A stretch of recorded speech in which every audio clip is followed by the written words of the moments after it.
Hello, super fans, and welcome to Alberta News and Views. Today, Donald Trump proposes a Goldem Dome Missile Defense plan, and Mr. Elbows Up Carnage Carney wants to be a part of it. And Donald Trump is hilarious. Watch this. I am pleased to announce that we have officially selected an architecture for this state-of-the-art system that will deploy next-generation technologies across the land, sea, and space, including space-based sensors and interceptors. And Canada has called us, and they want to be a part of it. So we'll be talking to them. They want to have protection also. So as usual, we help Canada do the best we can.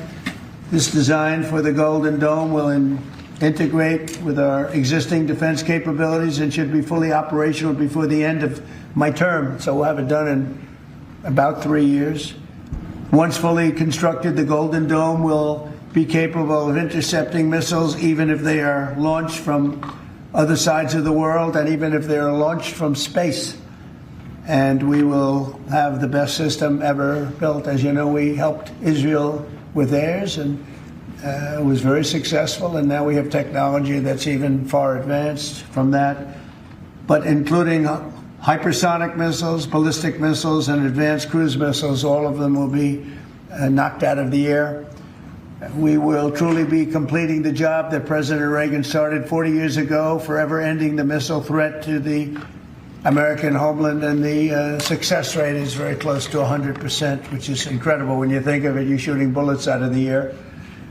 I'm also pleased to report that the One Big Beautiful Bill will include $25 billion for the Goldem Dome to help construction get underway. That's the initial sort of a down deposit. And we have probably, you're talking about, General, we're talking about $175 billion total cost of this one. Why? Why are they building this? Why are we building this? Why are we getting on board with it? We should be de-escalating global warfare. Anybody that's ever watched a Terminator movie or played sci-fi games, anybody that grew up in the 80s, we've watched so many movies and played so many video games that have played this very scenario out. And AI tech takes over, aliens take over, something takes over, and they point the missiles at us. Why? What are they so afraid of? What is going on in this world that we need to build domes, iron domes, golden domes, missile defense systems? What could possibly happen on Earth to make humans want to nuke other humans so badly? It is like a constant state of fear. We are literally living in the land of confusion. This is the opposite direction of where we want to be heading. It blows my mind. And you know what? And another thing,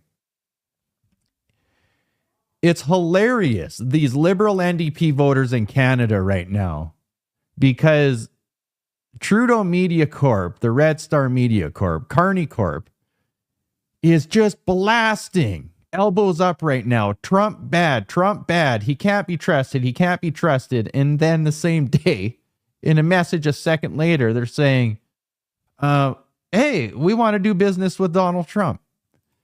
Their brains are fried. It is a puddle. Like, look at this. Mark Carney says, we are in the biggest crisis of our lifetime. Now is the time for ambition to be bold, to meet this crisis with the overwhelming positive force of a united Canada. Now is the time to build, and my government is getting to work. They are manufacturing a crisis. This is what these people do. They've been doing it for 10 years now on an unsuspecting public in Canada. They create problems, fake problems, and provide fake solutions. And Canadians just cheer it on. It is unreal. Oh my God, tariffs bad, Trump bad, but we got to do business with him. Blah, blah, blah. The share of Canada's unemployed population who have been unemployed for more than a year is the largest it has been since 1976, with only two exceptions: the early pandemic months of 2020 and the deep recession in the 90s. This is a serious problem. Yes, it is. The unemployment youth rate right now in Canada is at like 17%. We have big, big problems. Why am I showing you this? Because you can't implement a new system unless you get rid of the old one. We are headed into hard, hard times, and Canadians seem to just want to cheer it on. Why? Because there are so many different people in Canada and around the world in so many different cultures and countries that we are in the land of confusion now. And hate, deception, there's no trust.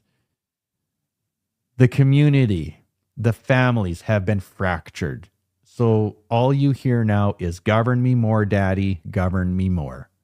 Canada is entering a recession and will soon bleed another 100,000 jobs, TD chief economist predicts. If your tariff predictions are correct, what impact might they have on the Canadian economy? We are very worried that we are going to be in a formal recession in the second and third quarters, and that we can see perhaps another 100,000 jobs lost. We've already had over 70,000 lost in the private sector in 2 months. Have you noticed that Carney Media Corporation is not talking about this? This should be front page news. It is our livelihoods. It is our economy. This is the future outlook for Canada. If you guys are really interested in this, it's a really good read. I'm not going to bore you to death. Just type in Canada is entering recession. We'll soon bleed another 100,000 jobs. It's going to be way worse than that. Here's from Ryan Garrettson. I lost my job of 19 years because I simply did not want to take this untested and unproven product. Now they are rejecting future injections for healthy people under 65 until it's proven they work. This is in the United States. Of course, it's just come out. The FDA will reject future COVID jabs for healthy people under 65 without big new clinical trials proving they work. Now we are asking for proof. They are.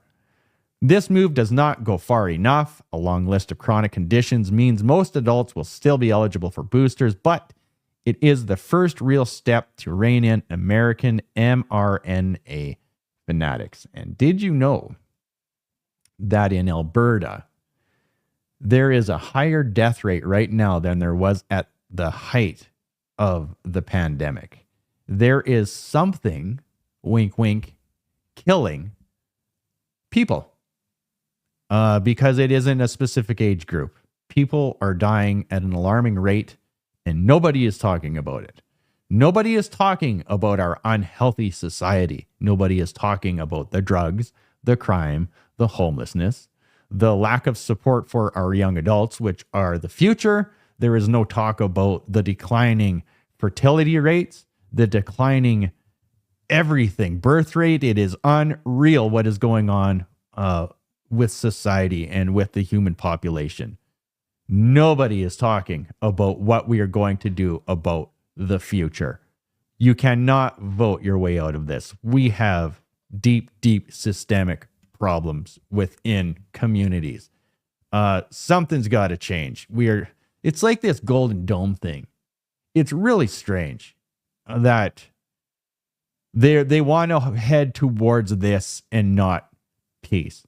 Why are we not having a $100 billion campaign getting to the root of what it means to be a human being, a human race on Earth? And you know what it'll leave with? Comment, please, and let me know what you think. I do read them. But what I want you to know is there are really good articles out there with humanitarians and microbiologists or marine biologists, microbiologists as well, talking about stories. These are retired biologists, I might add. They tell very good stories on what it means to be human with their interactions with nature and the animals. And they all say the same thing, which spans hundreds of years of research and their stories in their journals. They all say the same thing. They conclude that humans will never, ever understand their purpose until they get deeply rooted in nature and live some kind of symbiotic life with animals. And I totally agree with that, especially when you talk to farmers and cattle ranchers, especially these people with these ostriches that the government wants to kill. Their connection has been severed. They don't understand. They don't understand that animals look to humans to provide and keep them safe and do the right thing. And right now, building a Golden Dome, to me, it's not it. It's wrong. We are a sick society because we are going the wrong way. All roads lead to Western independence. It is the only way out of this. It is the only way that we can get building by the people for the people. It's just crazy. I will keep you updated with as much as I can when I can. All of you out there, like, share, and take care.